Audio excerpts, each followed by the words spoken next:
Good morning, Ambassador. How are you doing today? Arrow, how are you? Absolutely, absolutely. Thanks for being here. I tell you what, you've released this book at such an incredible time in history because there's still too many people out there that don't know what diplomacy is. If they would at least look it up, but to see it in action is what your book is all about. Well, I tried to write the book for a lot of reasons. When I wrote The Envoy, I was thinking about younger people who uh, want to rise to some particular level or position. And I was high school, or excuse me, not a high school, a college dropout, the son of Holocaust survivors, lower middle class in the Pacific Northwest. And I was fortunate in two things. I built an incredible business, and I was able to serve our country in one of the most consequential diplomatic posts. And that's why I wrote The Envoy, was because I want to have people see that anything in America is possible. One of the things when I got the book and everything like that, there's been so many changes over there in Europe right now, and so I wonder how do you react to what's happened in the past? What is it, 7 weeks? Yeah, the changes have been incredible. And, the word change and the European Union aren't often used in the same sentence because things happen very, very slowly and carefully over there. Most things that the EU does, they need unanimous consent from all 27 of their members. And if you can imagine doing anything in Congress where you'd need 100% of everyone in Congress to agree on something, nothing would happen here either.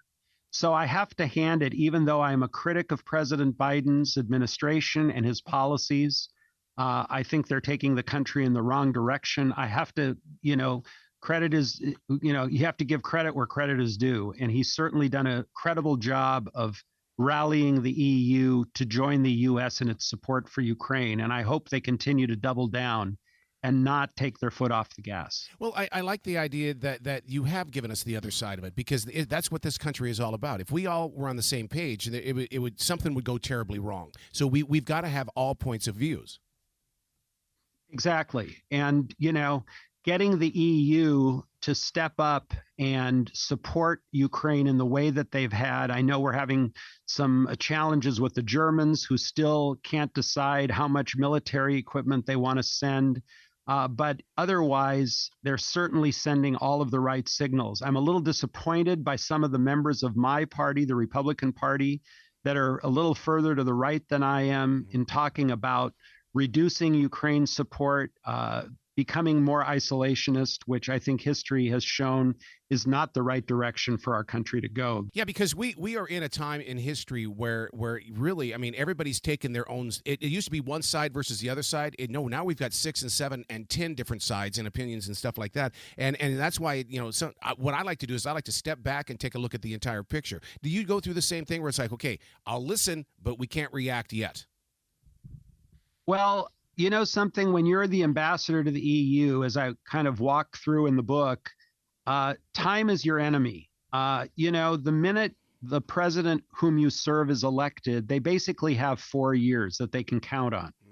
And 4 years is really fast when you're trying to do big things.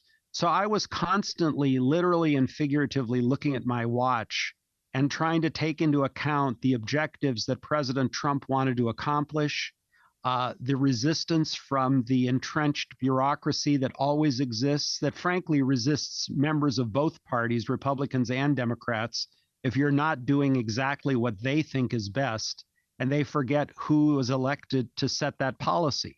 So dealing with a headwind and dealing with a stopwatch at the same time is a real challenge. And so, you drink a lot of coffee because you have a lot to do.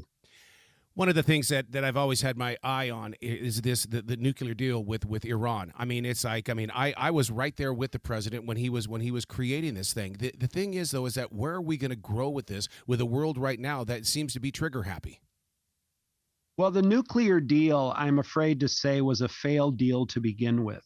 I understand the objective behind it, but what it did was it did something that was incompatible with that objective. It funded the Iranians in a way that allowed them to conduct all of their malign activities around the world, because to be a bad actor costs money. It's not free. And this deal gave them the cash flow and the cover to use that money for no good. The other thing it did was it allowed them to violate, even though there were all kinds of checks and balances in place, they violated the deal almost from day one. The problem was those who created that deal, instead of being dynamic about it and saying, situation has changed, let's revisit this again and think about tweaking it or withdrawing from it and changing it. Once they authored it, it was like an artist, painting a painting, or an author writing a book. They didn't want to change a word. And that's not how life works.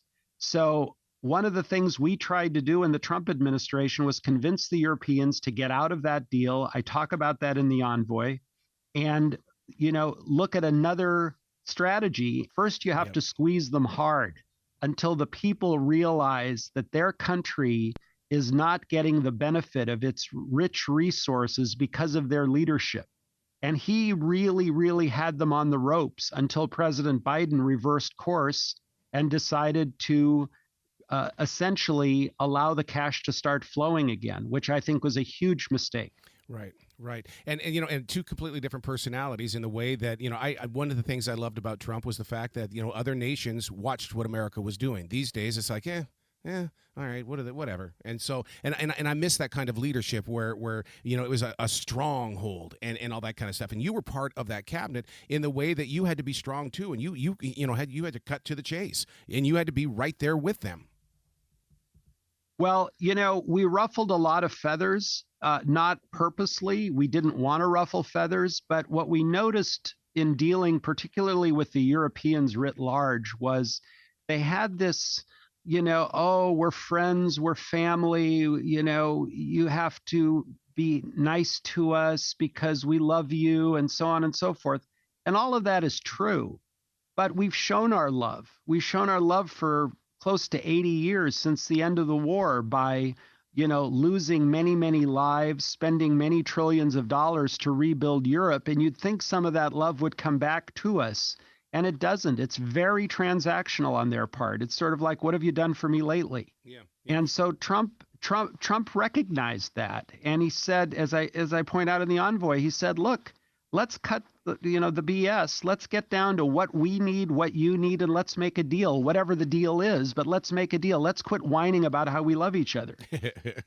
Well, right away, I get this picture of what it was like between, the United States and Germany. My God. I mean, it's like, wow, they didn't want to be with each other. Well, we were laughed out of the room when I gave speeches around Europe talking about Putin potentially using energy as leverage during a conflict. Gee, what happened? Yep. Boy, isn't that the truth? And then the way it affects us nowadays.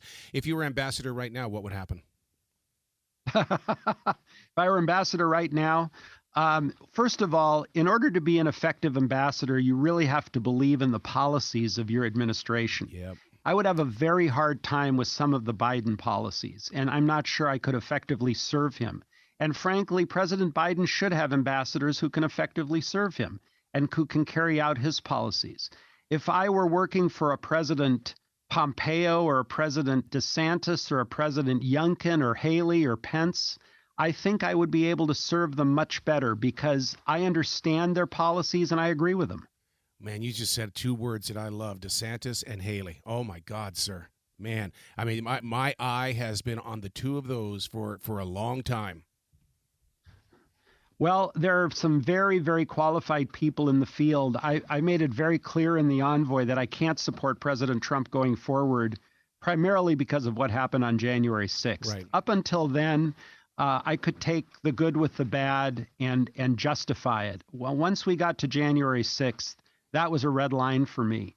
But I still applaud and support the policies that he had, and I think any of those people and others are perfectly capable of carrying them forward. Wow. Sir, congratulations on this book. I could talk to you all day. Man, just please come back to this show anytime in the future. Thank you so much, Arrow. I appreciate it. You bet. Thank you, sir. Be brilliant. Take care.